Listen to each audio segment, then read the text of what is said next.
recording, drop OBS, blow this up. Here we go. Oh, that was a terrible start. I took a swig of water. It's a perfect start to any fucking video. Don't you worry, little head. All right, I might want to turn this up a little bit. We shall see if the video progresses. So, hello, I am Marshall. You're listening to Entertainment Hangover, and in case you, the listener, forgot, I'm a big dumb nerd, especially when it comes to DC Comics properties. So I've been wanting to make this video for a while. It's just breaking down technically the only story context we have of Injustice 2. So it's in this one about 2.5-minute trailer that they put out about a month and a half ago. It's about 4 or 6 weeks old. Yeah. So just gonna be running through this, doing it like a thematic analysis and breakdown of the video. Maybe explaining a few things people may not know about the first game, because even though it is a DC Comics game, it is still a fighting game foremost. So story tends to be left behind when it comes to fighting games. Although, I wouldn't say story is left behind, but story is not really the main focus. But for a DC Comics fighting game, which story is very prolific, actually does matter quite a bit, especially because they had a prequel comic for the Injustice series that detailed the events that transpired between Superman and Lois discovering that they're pregnant, to him inadvertently killing them, then killing the Joker, and then the 5 years that took place between that event and the start of the fighting game, where the story picks up in the first game, Injustice: Gods Among Us. So what most people actually don't know is that there are two separate universes. There is this Injustice verse, is what I'll nickname it, and there's the standard DC universe. With the story of the fighting game is Batman and his insurgency bring over fighters from the standard DC universe to help them out. So, you see the Superman who's gone crazy, who's killed the Joker. That's not the current Superman. It's just this Injustice universe's Superman. If anyone likes, I'm a big fan of the very what if comics, so like Flashpoint and things like that, where everything is flipped up on its head. I really appreciated. They did. It didn't run for 5 years, but the Injustice prequel comic had a year 1, year 2, year 3, 4, and 5 run through, and that finished up. It started when the game came out, so I want to say 2013, 2014, and it just wrapped up as of, I believe. I think maybe 50-ish issues. I also don't know if it's weekly or month. I think it was a weekly series. Okay, so that wrapped up this past October of 2016. So enough of this rambling. Let's start diving into the actual video. DC Comics. All right, quick. Yeah, and I will be scrubbing back and forth in this video. NetherRealms, in case you didn't know, NetherRealm is the studio that has done every single Mortal Kombat game since its inception, and the questionable Mortal Kombat versus a DC Universe game. Holy colloid. Just a quick heads up. So this is very much the state we left Superman in, kind of, sort of. It's a bit more thematic. At the end of the first game. At the end of the first games, spoilers obviously, the Injustice Tyrant Superman meets regular Superman. They clash. Tyrant Superman is put into a red sun. Well, he's put into a cell that emanates red light. If you didn't know, Superman does get his powers from the sun. His nickname tends to be Solar Man at times. So yellow suns give him his Kryptonian superpowers. Red light takes it away. Blue light amplifies it. Just a quick heads up. Savior. So Savior. Monster. So you can kind of see, well, again, I do recommend reading the Injustice prequel comics. But in year 1 especially, Superman is very much, he kills, so how he kills Lois is Joker laces fear toxin with kryptonite. He freaks out and thinks he's fighting Doomsday, when in reality he's fighting Lois, his wife. And the first thing he does is he grabs Doomsday Lois and hauls him into space and lets him suffocate. Or I should say, throws Doomsday away, just like lets him drift away. but only once he gets radio contact from Batman does he realize what's going on, and sort of the fear toxin wears off, and he realizes that he's just killed Lois. And Lois, being a human, cannot survive in the vacuum of space. And then, so Lois dies, and of course she dies. Their unborn child dies, and Joker happened to rig a bomb to a nuke. No, it's not a bomb. It is a nuclear warhead in Metropolis.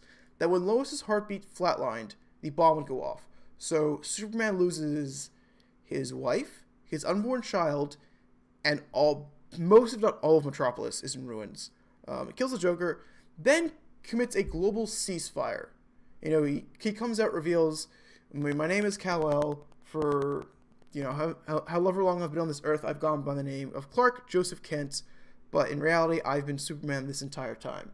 And now I'm coming out, and he basically says, any nation that destroy all your weapons, do all that good stuff. At one point, he goes to Kahndaq, which is the country that Black Adam runs, and he has a run-in with Kahndaq because Black Adam submits to no one, bitch. End of story. And even the example with Atlantis is that Arthur Aquaman, doesn't really agree with everything Superman's doing, and does have a very short stint with him, wherein Superman immediately goes down to Atlantis, picks up the entire city, puts it in the middle of the desert, and is like, Arthur, back the fuck off. And I was like, okay, I'm going back in the water. Please remember me. So that's a thing that happens. But as the years go by, he does turn into the tyrant that we know as the opposition of this game. Guardian. Vigilante. That one's very simple. Batman is a guardian. He is a force of justice, but he is a vigilante. He does work outside the law. For all the good he does, he sort of answers to no one but his own creed. The preservation of life. So we see preservation of life, and we cut to Kara Zor-El, Supergirl. So often, the justification for taking it. And we cut to, obviously, Wonder Woman at that point. So, sort of to give a synopsis, Kara, like Superman, is very much in the no-kill side of this being a superhero, where, kind of like very much Superman and Batman, where there's no killing, there's none of that bullshit. Wonder Woman is an Amazon. She does what she thinks is the best option, which, in most scenarios, is killing and subduing enemies. Diana's very toned down when it comes to usually her Justice League outings. So, like, when she's with the League, she tends to be much more subjective and calm. But in all of her solo stories, she'll cut a bitch. End of story. Humans, elevating those that keep guard. Until they watch too close. And I feel like that's saying right there, we elevate people who protect us, but what is the exact word? Too close. Until they watch too close. So this is an example of this work of fiction. I think it also applies to, again, modern day as well. I won't go into the modern day political aspects of what that means, but we can clearly see that Batman is going full surveillance, where he is monitoring this large crowd of people. We don't know exactly where or when this is going. When this is happening. But obviously we see Batman extending a bit beyond probably his usual reach. Is this Gotham? Is this Metropolis? Are all these cameras linked to different cities? Like, what's going on here? Too close. And the so-called hero condoning the very act he would condemn. Yep. So essentially condoning the act he would condemn. Batman's being light on Harley Quinn, and we can sort of attest that to the prequel comic yet again. In the prequel comic, Harley is a part of Batman's insurgency for the longest while. I believe she leaves very late. I think she leaves during year 5, like very, very late in the game, to run the Jokers, who by themselves became a small, became a small insurgency group on their own. After discovering them and busting them, she decided to, I believe, leave the insurgency and lead the Jokers. She basically said, in a very straightforward way, she says, none of you know the Joker like I do. None of you are truly standing for what he stood for. I can lead you. I can show you exactly what the Joker stood for. That sort of deal. And due to like the closeness that they had over the course of the comic, that's my speculation as to why he's being light on Harley during this particular moment. Transgressions of the past So Krypton exploding. shape actions to come. So obviously Krypton exploding has an immense effect on Supergirl. So when Kal-El was shot off when he was a baby, he didn't know anything about Krypton. Most things he learned, most things he actually learned were from Kara when she landed. And depending on her continuity, Kara's usually, sometimes she's like 10, 12 or preteen, sometimes she's a young adult. She also got launched when Krypton exploded. Let me just read up. So yeah, she was launched off at the same time as Clark, but her pod ended up in the Phantom Zone, and where she was blown off course, it was inactive for 10, 20-ish years. So usually, in most continuities, the Phantom Zone defies space-time. Time is at a standstill. So as while Kara is stuck in the Phantom Zone, Clark is on Earth. Well, Kal is on Earth, becomes Clark Kent, and sort of surpasses her in age. So usually by the time she reaches Earth, he's become a little bit older than her, as opposed to usually, supposedly, there is a 10, 12-year gap between the two. So she knew of my entire point of this rant was she knows a lot about the Kryptonian heritage, their culture. She was raised by her parents who, much like Jor-El, which is Superman's father, were scientists, activists, people who, just all around good people. So it sort of shapes what she's become in her adult life. As offspring turns into adversary. Yes, I love this part. We're good. Well, good. It's a good cut right there. So, for those who don't know, Damian is Bruce's son. He is actually in the first Injustice game. Unless you played the story, you don't know this very well. So the Injustice Nightwing, he's got the red crest. He's got like he's got like shoulder length hair. So during a fight with Green Arrow during the story, Oliver makes the point of, Bruce raised you. How could you ever betray him? And the Injustice Bruce shows up and says, "This isn't the Dick Grayson you know. This is Damian." And we get more in the prequel comic of Dick and Damian's relationship during an outbreak at Arkham. Not an outbreak. It becomes an outbreak, but Superman wants to kill all the inmates. Batman wants to actually preserve them. Preserve sounds a bit scientifical, but he says, all life is precious. You can't kill these guys. Stop. Damian, don't forget, he was raised by the League of Assassins. He was raised as an Al Ghul. He is much. Some would say maybe he's more of an Al Ghul than a Wayne, essentially. But no, Damian is very for killing things. Usually in, I guess where we are in 2017, he's a bit more calmed down. He's adapted to Bruce's way, but he was raised to kill from birth, essentially. So he sides with Superman. During this confrontation, the inmates break out. All the heroes decide to capture the villains. And during that process, Dick and Damian have a short conversation. Damian loses his temper, and he throws a Eskrima stick at Dick. Now, earlier in the comic, he threw it at Dick while he wasn't looking. Dick turned around and caught it. This time, Dick's fighting. He's distracted. So it hits him in the back of the head, knocks Dick unconscious, and Dick falls to the ground and actually snaps his neck on some rubble. And that transpires another set of events where Bruce essentially casts off Damian, claiming that Dick was his one and only true son. And at that point, Damian, of course, joins Superman's regime, and that's where we got the older Damian Nightwing. So I'm interested to see, is this Damian, this Robin we know it's Damian, is he going to be the Injustice Damian? Is he going to be regular Damian? Like, which side? What's going on here? I need to know. Let's go. Yesterday's loss This recounting his loss of Lois in the first game. leads to madness. There's some madness. And God becomes tyrant. Yep. Becomes outcast. Becomes outcast, and in the first game Becomes dust. become dust. Interesting. As One, that's a society. That could also mean secret society. Secret society is essentially, yes, a secret society of villains. Most of them tend to be on the mercenary side of things.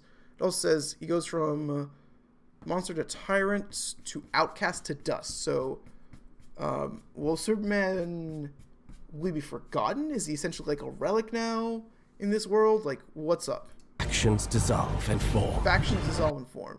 So Superman's regime, dead. Well, I shouldn't say dead, but dissolved. Batman's insurgency. It has no reason. There is no regime to oppose it. Therefore, the insurgency has calmed, quelled, disbanded. So Bane, we know Bane was in the first game. And lust for power enslaves all. Again, well, when you're talking about lust, you gotta talk about Poison Ivy. Let's be honest. So at this point, we did know okay, Ivy's going to be in the game. On February 14th, NetherRealm's dropped a trailer for Valentine's Day. You know, the best waifu trailer, as I like to nickname it, where it showed that Catwoman was returning, Cheetah would be a new fighter, and Poison Ivy would be a new fighter as well. And then also showed Black Canary, which we already knew was going to be in the game. So this really weird graveyard shot. I want to know, this is just for symbolic reasons, or is this like where they've buried most of their friends or allies or even villains? Such folly and futility in the grand design. Those dialogue words will make sense when you know who the narrator is, which is revealed at the end of this trailer. Curious how lines once clearly defined become blurred. So, again, curious how lines once clearly defined have become blurred. So, again, the fall of the regime, the disbanding of the insurgency. We also see Clark and Kara. What's caused friction between the last two Kryptonians? Like, what's got them jazzling each other's jimmies so much? And we see, of course, Batman. Okay, so Supergirl was not in the first game. Wonder Woman and Superman were both part of the regime, and Batman, was the leader of the insurgency. So what's happening? What's going on? Perhaps it is time for them to be redrawn. Yes. So, in case you didn't know, Brainiac is now you know if you didn't know, Brainiac is the narrator of this entire trailer. He's going to essentially be the antagonist of the game. He's going to essentially, what I believe, is cause new conflict. Kind of like we had Marvel's Civil War comics, where it was basically the Superhero Registration Act, both sides of we should be controlled by the government. No, secret identities are a thing that we need, essentially. Sort of like that transition from Civil War to Civil War 2 of do we stop threats before they happen? Like, there's going to be Brainiac is going to be the provoker that causes the story of the second game. And yes, Injustice 2. I did notice the first game had the subtitle of Gods Among Us. This one has the subtitle of Every Battle Defines You. So I'm interested to see. Well, I don't think it's not a subtitle. Also, May 16th is the release date. So it comes out. It is what, March 19th? So just a little over 3 months ago. And just like Goro from Mortal Kombat X, there is a pre-order character of Darkseid. And I might pre-order this. I think I'm very excited for it. It's gonna cause me to actually pre-order it. Like, here are the different versions you can actually pre-order. But no, all around, I've seen a lot of in-depth fighting. The Injustice closed beta, I believe, is just starting to wrap up. Or I think it's getting up. Actually, I think it's getting an update. Not, it's up being closed. I think it's just getting an update. All right, I need to refresh my little mind on that. But other than that, that is the breakdown. Thank you for joining me. If you like videos like this, you can totally subscribe. I'll put our Facebook page, which is our main source of outreach and social media, in the description. I'll also leave our Twitch in the description as well, because we stream at minimum 3 times a week. And if you like games, you can also hit the subscribe button. You can just join us everywhere. All right. Bye-bye.